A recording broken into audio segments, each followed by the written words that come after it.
మీ పిల్లలు నలుగురు. కర్నూలు జిల్లా ఆదోని నియోజకవర్గానికి చెందిన మండగిరి ఎంపీయూపీ జడ్పీ హైస్కూల్లో ప్రభుత్వ బాలికల ఇంటర్మీడియట్ కళాశాలలో మెగా పేరెంట్స్ డే సందర్భంగా నిర్వహించిన ప్రత్యేక కార్యక్రమంలో తెలుగుదేశం పార్టీ రాష్ట్ర కార్యనిర్వాహక కార్యదర్శి మరియు ఆదోని మాజీ టీడీపీ ఇన్ఛార్జ్ గుడిసె ఆదికృష్ణమ్మ ముఖ్య అతిథిగా హాజరయ్యారు. ఈ కార్యక్రమంలో ఉపాధ్యాయులు, తల్లిదండ్రులు, టీడీపీ నాయకులు, మైనార్టీ సీనియర్ నాయకులు షాదిక్ వలి, చిరంజీవి, గణేష్, సుంకయ్య, లక్ష్మీనారాయణ, స్థానిక పెద్దలు పెద్ద ఎత్తున పాల్గొన్నారు. కాలేజీల్లోనే చదివాను, కానీ మనం ఒక సంకల్పం అనేది గట్టిగా పెట్టుకోవాలి. ఇక్కడ స్టూడెంట్స్కి నేను ఒక్కటే కోరుకుంటున్నా, నేను ఇక్కడ బైపీసీ చదివిన తర్వాత 1 year నేను వేరే కాలేజీలో చదివి అంటే డాక్టర్ కావాలని ఆశతోనే వెళ్ళాను. కానీ నాకు అన్నిట్లోనే 50కి 47, 42, 43 వచ్చాయి. కానీ ఫిజిక్స్లో పోవడం వల్ల నేను డాక్టర్ కాలేకపోయాను.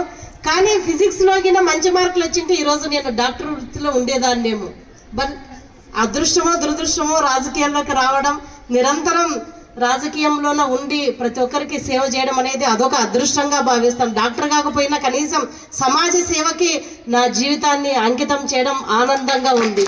కాబట్టి మీరు కూడా ఒక లక్ష్యాన్ని ఏర్పాటు చేసుకోండి ప్రతి స్టూడెంట్. ఎందుకంటే అబ్దుల్ కలాం ఏమని చెప్పారు, కళలు కనండి, పెద్ద పెద్ద కళలు కనండి, కన్న కళల్ని సాకారం చేసుకోండి, దానికి సాకారం చేసుకోవడానికి మీ వంతుగా కృషి చేయండి అని చెప్పి చాలా చక్కగా చెప్పారు.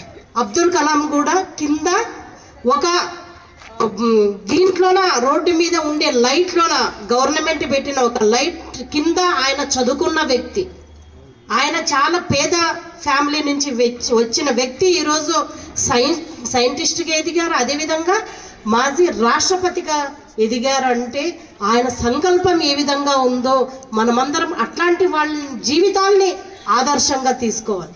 ప్రతి ఒక్క స్టూడెంట్ ఒక బుక్, మంచి బుక్ని, మీకు మేబీ ఫోన్లు ఇచ్చింటారు. ఎందుకంటే మా అమ్మాయి హాస్టల్లో ఉంటుంది, రోజు వెళ్తుంది, అమ్మాయి సేఫ్టీ ముఖ్యమని చెప్పి మీకు సెల్ ఫోన్ ఇచ్చింటారు మీ పేరెంట్స్. ఒకవేళ ఇచ్చుంటే మీరు ఇట్లాంటి చెడు వాట్లకి అలవాటు కాకుండా ఒక మంచి బుక్ని మీరు నేస్తంగా భావించి ప్రతిరోజు 1 పేజీ 2 పేజీలో బుక్ను చదివితే మీకు ఎంతో